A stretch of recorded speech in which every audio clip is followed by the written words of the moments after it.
GTX 1060 3GB kan ron review le zoi dona review han tia hianin kan PC build ta te zo na kan dong thina tin video masa kan soi tong khan na kum lampanga te chuan PC build hi to chho dona MIZO ina kan ngai poimo football ngai na kan nia chu wangi kan PC build ta te FC 25 ka khel thengem 24 ka khel thengem ti te tin tuna achok tharber 26 kan han download ve kan la khel ngai mi lo ke ni pon kan han download thar ve kan install thina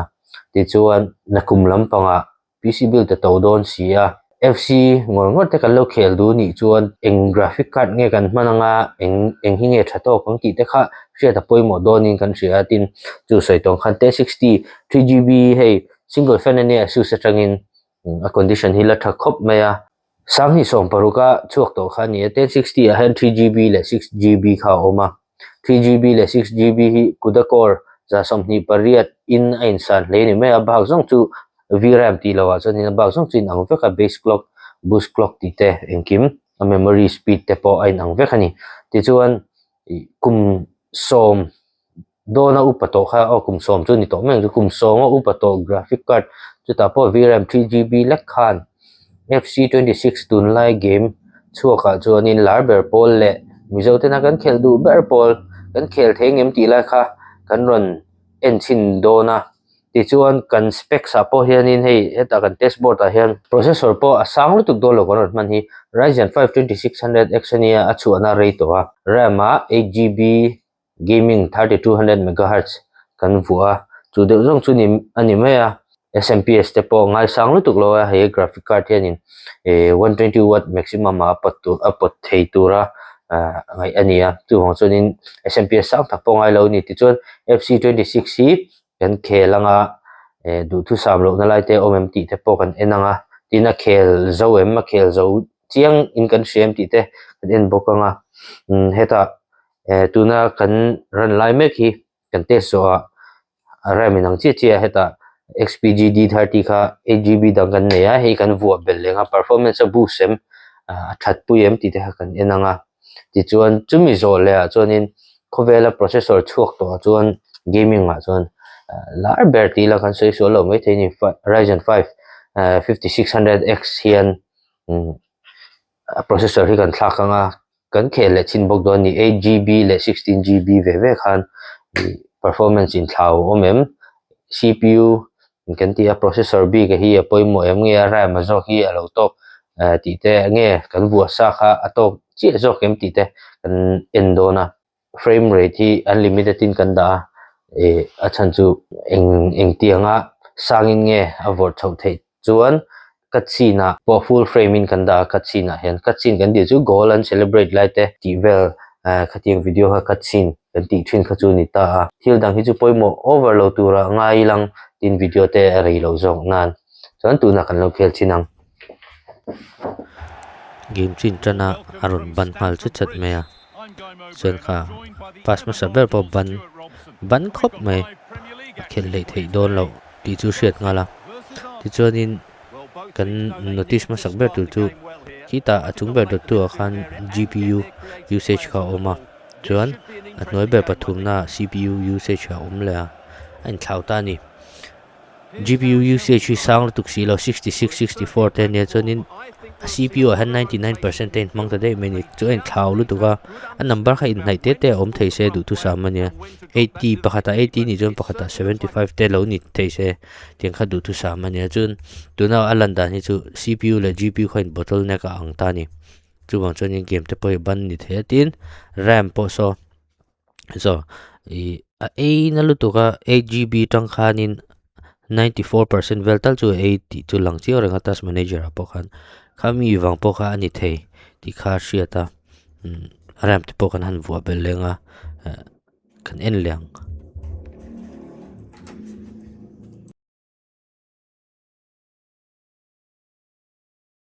tuna kan gameplay han kan huang khan RAM kha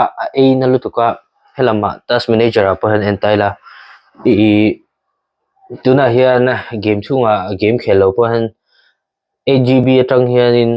94% ta ni eta hian 94% kha 8 umzia chuan MB zanga vel ba kha computer in man thei kha lo nei to lo ni chuang bang kha khan in system kha ti lek du em em a chu wang chuan RAM wang kha ni theng emaw ti te pawh kha phota chu wangin tuna a game hi chu kan close anga a game kan close sia khanin game kan close sia hei RAM usage kha 43% a tlata ni chuan available RAM hi 4.5 GB vela khana umta china kan khel lai kha chuan chu soitong khan 500 MB ti te 490 MB ti ve te khania kha chu claim to lu tu ka chu wangin tuna heta RAM dangai nang che che kha 8GB dang kan vua belenga chuan a performance kan en le chin don ne RAM chu kan vua bel le ta lo en tai la ta hian available hi 10.2 ni to a eng bok ma kan na hong lo ni hard disk sentinel hi kan off anga chuan MSI afterburner le task manager le FIFA chau kha kan ran le chin don ni ti han hei available a hian 10.6 mo chuanin RAM usage kha 33% ni ta FC26 a kan lo lut leang giveaway ti le lokang hei tuna in hmuang hian Lisa in hming zong zong kha lang veka mouse dong tur kan lo nang rin puya khiang te ti hian mouse wireless kha adonga video hi lo enani chuan IGRM du na atangin minon contact la chuanin ilo mani pek dan tur kan sei don nia chuan kan remove lenga tot lea dang pakhat kan pot leang hi cheng sanga dong le tur ani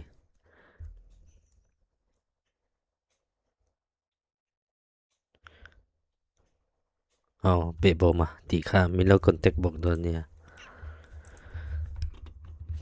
ti chuan kan sei le du pakhat chu he Lisa tello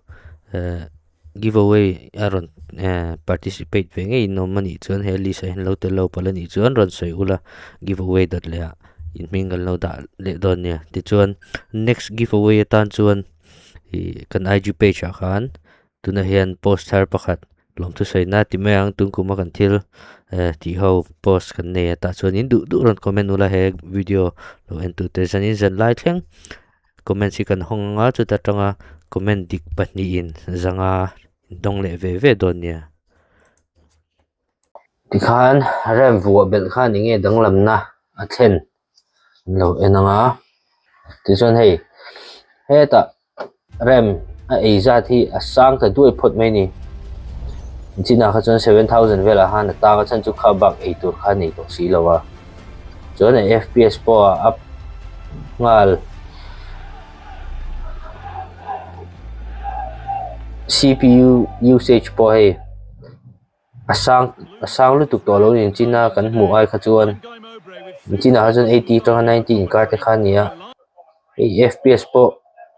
75 atangin 80 kar te ni chho to gameplay po hei smooth ta view mai ni entai la kachina po zatin nge kachina hai chuan drop lo thei lo kan ti khama se na china 5 le 60 vela tlai ka chuan hei smooth ve to lu tu ka ni 1060 3GB pon setting si chu low lampang chu ni don sim ma auto in kan da ma se hei azo thave view chuan ni hriat ani system changkang tak chu ni lowa soitong khanin Ryzen 5 2600X ania RAM kha kan vu bel zuai ni khan kha chu kan lo du to khanga thian kan lo shut down le ringa Ryzen 5 5600 joki 5600X joki kan vuanga 8GB RAM nan kan test leang ti chuanin enge an en le chinila 16GB ngor khange processor changdeu hleka lo ma mo jok ti lai kha kan hriat chuan voina kan video chu achiam thokhat to view turanga yang ti khan processor chu kan thak zo le to ti hian processor a hian hei soitong khan 5600X khania RAM hi chu hei pakhat kha kan han phoi le a ti chuan game kan ran le chinanga enge an don processor ti san khange RAM vo bel kha tangkai zo khanga enge poisa save jok tur ti te kan en chinang RAM pakhat dang vua bel khan tun lai re da chuan sang sari vel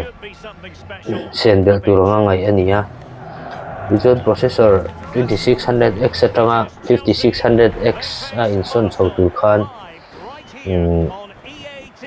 sing khat vel chu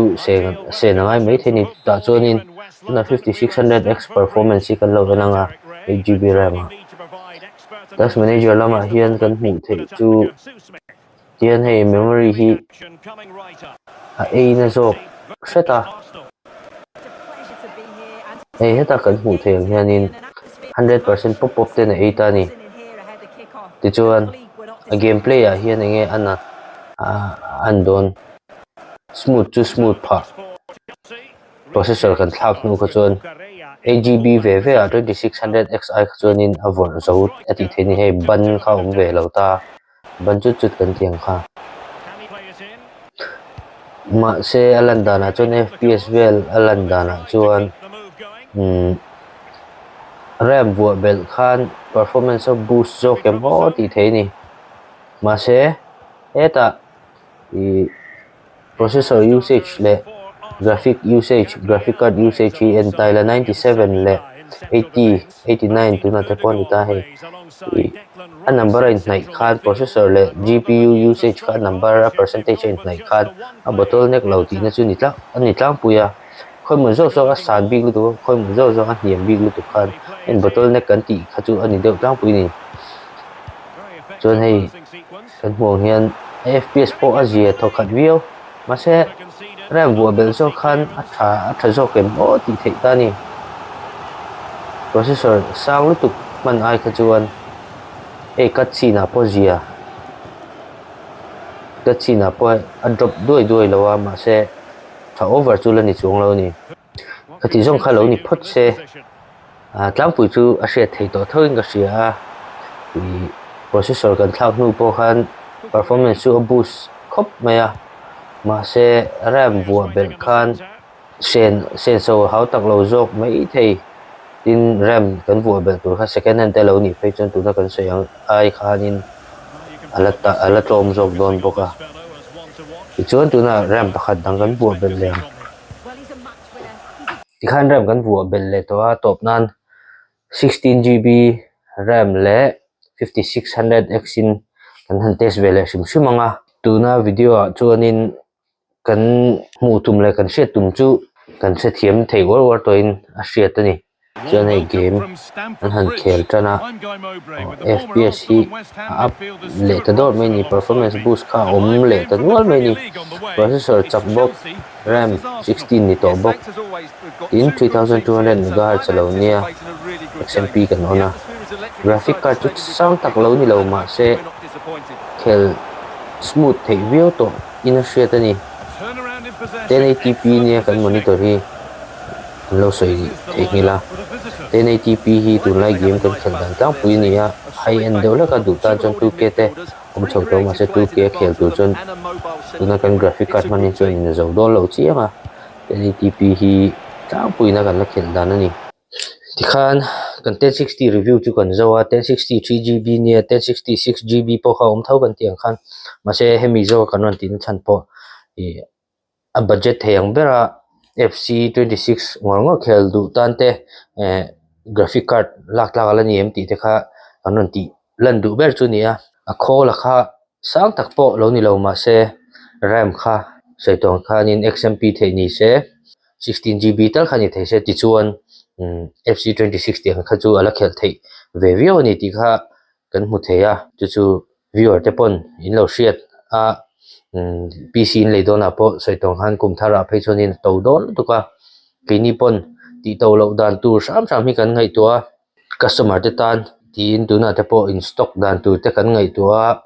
na retlom jok te po kan zong ve na sa ni kum thar lama PC build du le gaming PC upgrade du ti te no mani chuan minon pan ula kan thei anga red tha chu pek zel chau kan tum dona seitong khanin graphic card lian pui le sang tak kha kan nei zo ri lo ni chuanin hetiang te man tla kha achan chu PC part dang ho kha abik takin RAM le SSD kha to don lutuka ti chuan graphic card po AMD le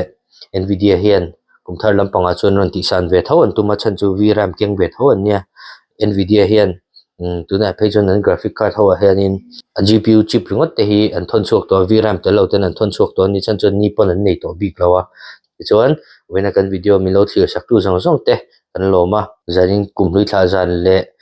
nak tu kum thar ni te hlim taka hmang turin du sakna kan hlana cheu